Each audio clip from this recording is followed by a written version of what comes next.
Hi everyone, so today I'm going to just share some shoulder openers with you. So I've had a lot of students asking me for shoulder openers that they can do at home or that they can include in their practice in the classroom. So I'm just going to show you a couple of simple ones that you can manage to do a couple of times a week and you'll see a significant difference in your shoulders. So you'll notice this not only just in the extension of the arms, which you'll feel tension in the shoulders, but also through more challenging poses that involve binding, and various requirements for the shoulders to be open.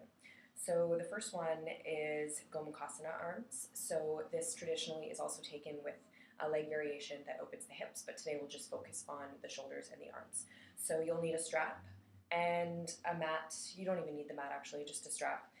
So for this one, you'll take the strap and you'll place it over your right shoulder. So for many of you, you might not end up using the strap, but it's good to start with it. So if you don't have a strap, you can use a belt, you can use a towel. You really don't have to run out and get the yoga props right away. You can usually use things from around the home to assist you in your practice, just as you get started.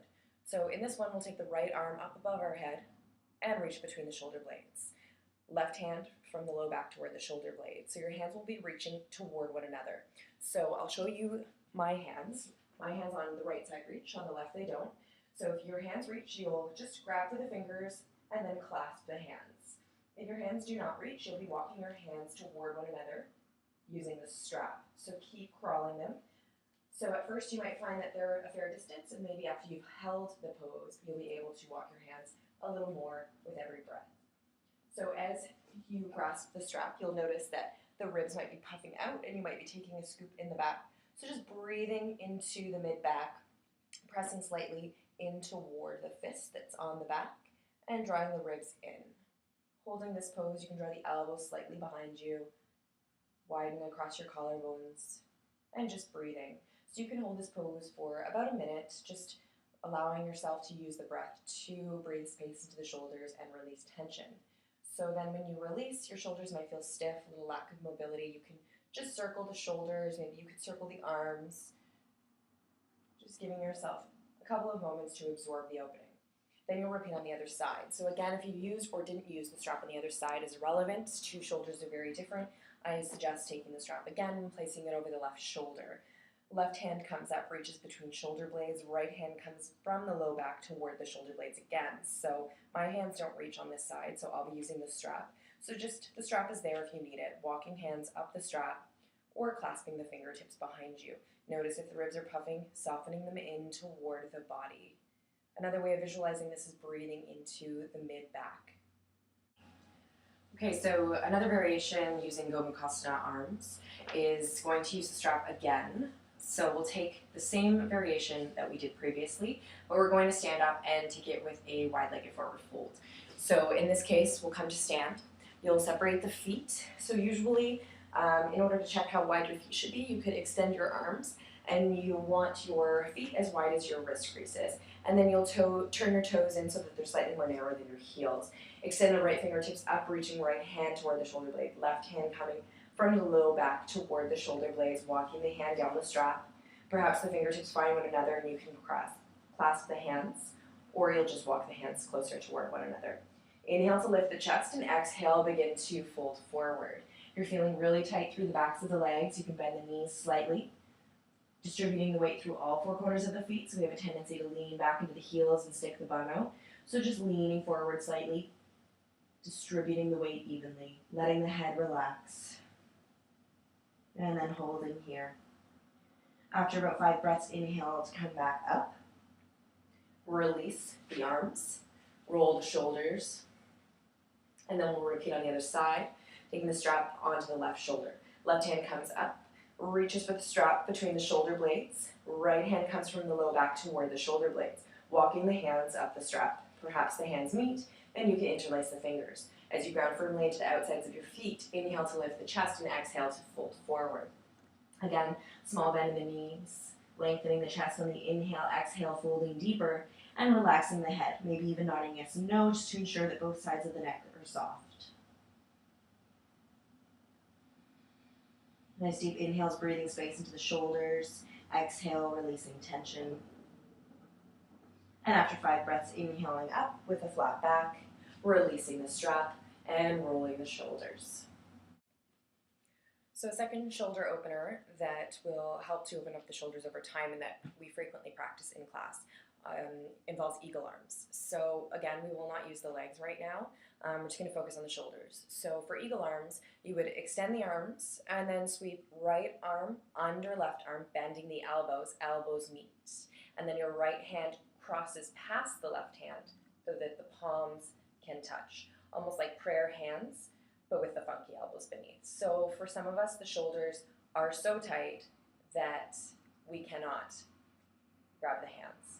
So in that case, hands can come to opposite shoulders. So if your hands are coming to opposite shoulders, so this will be variation 1, you might find already that the shoulders are beginning to open here, and this might be challenging. But we're going to continue with breath, so not finding your edge right away, but leaving yourself some space to grow within the pose as you hold it. So with breath, you're going to begin to lift the elbows up away from the chest. You can hold that maybe for about 10 breaths and come back down and release. Second variation for those of you whose hands did meet, hands will press in toward one another, and again you can lift the elbows away from the chest. And then releasing. So holding for at least 10 breaths, just nice long breaths, really bringing space into the shoulders again, releasing tension. And just definitely making sure to repeat this on the other side, so balancing left and right side. So in this case, our left hand would then come down beneath the right arm, elbows meet, and then the palms pass one another, and then the hands come together as though they're in prayer. So again, if the hands are not meeting, opposite hands onto the shoulders, lifting elbows away from the body. Variation 2, if the hands do meet, continue to press the palms in toward one another, and then lifting elbows away from the chest. So if you've come into eagle arms and you're feeling a little bit of a stretch, but you want a little bit more, you could take the right hand underneath the left hand, again repeating eagle arms, lift the elbow slightly away from the chest, and then circle the fingertips like you're drawing circles on the ceiling. So instead of circling the body, you're circling just the fingertips, about 3 times in one direction and about 3 times in the other. And then again, releasing the arms and just making sure to take that on the other side. So if your hands were on the shoulders, then you'll work toward this variation as you begin to create the openness in your shoulders that will allow you to take the prayer hands.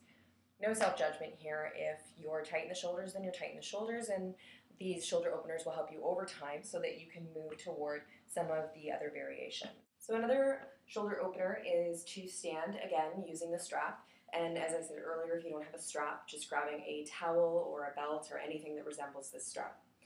So you'll stand with your feet hip width apart. You'll grab the strap, palms towards you, wrapping the fingers and fists around the strap. So you can take your hands just wider than your hips, and connecting breath and movement here, we'll inhale, reaching arms up above the head, nice long inhale. And when you exhale, returning the arms back down on either side of the hips. Again, we'll inhale and lift. So notice if the shoulders are coming up and suffocating the ears. As we extend the arms, shoulders soften away from the ears. And exhale. Again, we inhale, perhaps with each time, hands making it a little bit further, and then we exhale. Changing the grip, take the arms wider. You might find a little more mobility with the arms wider. We'll inhale, lift the arms, shoulders are soft. Exhale, return the arms. Again, inhale, and exhale to return. And then using the strap again, standing in the same position, this time we'll take our hands behind us. So for some of you, you might be able to interlace the fingers behind your back. However, for those of you that can interlace the fingers but find that once we take the fold, which we're about to do, you'll inhale, lift the chest, exhale, fold forward. If you have very limited mobility because you are gripping the hands, I would return back, grab the strap instead, perhaps even take my hands 2 fist widths apart, palms are toward the back of the room, knuckles toward the bum, inhale, lift the chest, and you'll exhale to fold forward.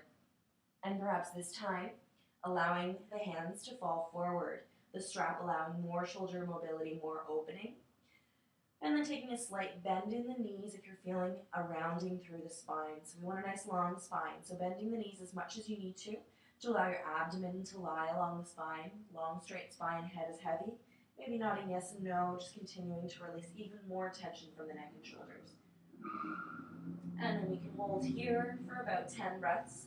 Always the option of staying for longer, but at least 10 breaths, just really exploring the opening that's happening in the shoulders. And when you're ready, you'll inhale back up with a flat back.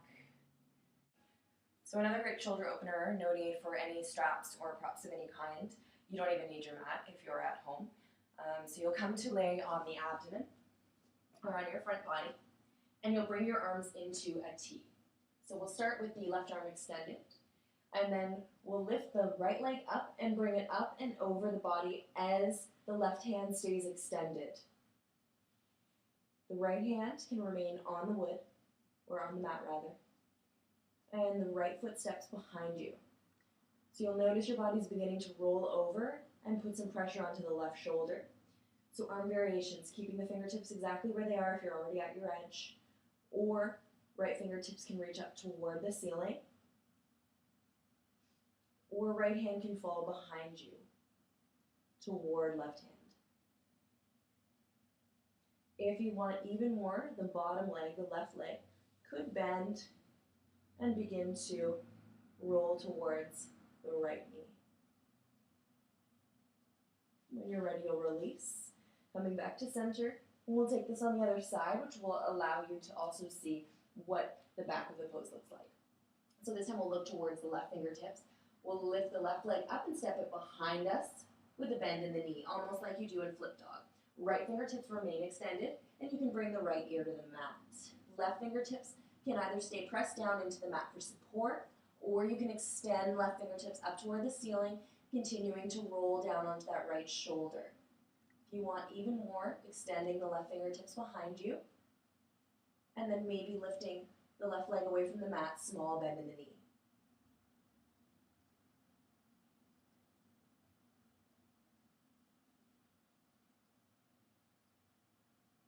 After about 5 breaths, extending the right leg, rolling back over and coming to center, and then you can just take a child's pose, sending the hips to the heels, extending the arms and resting the forehead down on the mat. Another shoulder opener that can be taken really simply. You don't need a mat either, but if you have one, great.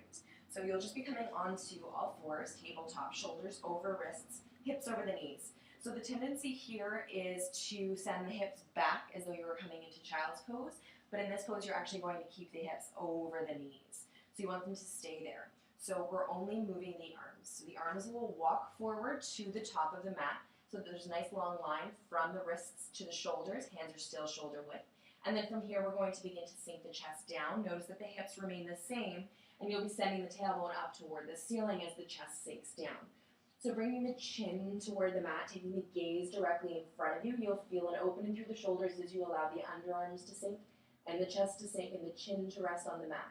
The chin resting on the mat creates a deep arch in the upper back. If this is too much for you, you can bring the forehead to the mat. So your choice, forehead or chin. And then holding here, taking deep breaths down the length of the spine. Exhale, allowing the shoulders, the underarms really to sink toward the mat.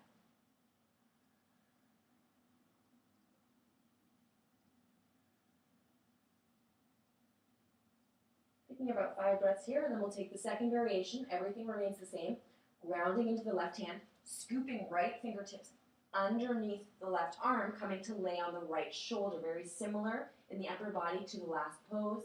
Lying on the shoulder, lying on the left side of the face. So again, left hand can stay there for support, or you can extend left fingertips up toward the ceiling.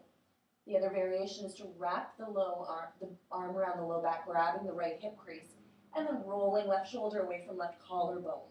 So taking a half bind. And then staying here for 5 breaths. When you're ready, releasing the arm, bringing the arm back to the mat, pressing down into left hand, unscooping right hand, and replacing the right hand in line with the shoulder, grounding into the right hand. Now the left hand scoops underneath the right arm, laying on the left shoulder, the left cheek, and then right hand can stay here for support. Keep sending the hips up over the knees. Right fingertips extend, maybe taking a half bind, moving the hand toward the left hip crease, hooking the hip crease, and using that hook to roll the right shoulder away from the chest, Right collarbone becomes long. And taking 5 breaths here, re-extending the arm, bringing it back. Placing it down in the mat, supporting yourself as you unscoop the left arm. Walk the hands in, and now you can send the hips back to the heels and take child's pose, resting the forehead down on the mat. So those were some of the shoulder openers I wanted to share with you today. So give them a try at home. You can let me know if you have any questions. Definitely try to do them maybe a couple of times a week, or even just incorporating them into your current practice in the classroom, which might be a bit of a time saver. So I hope you enjoyed them, and more videos to come.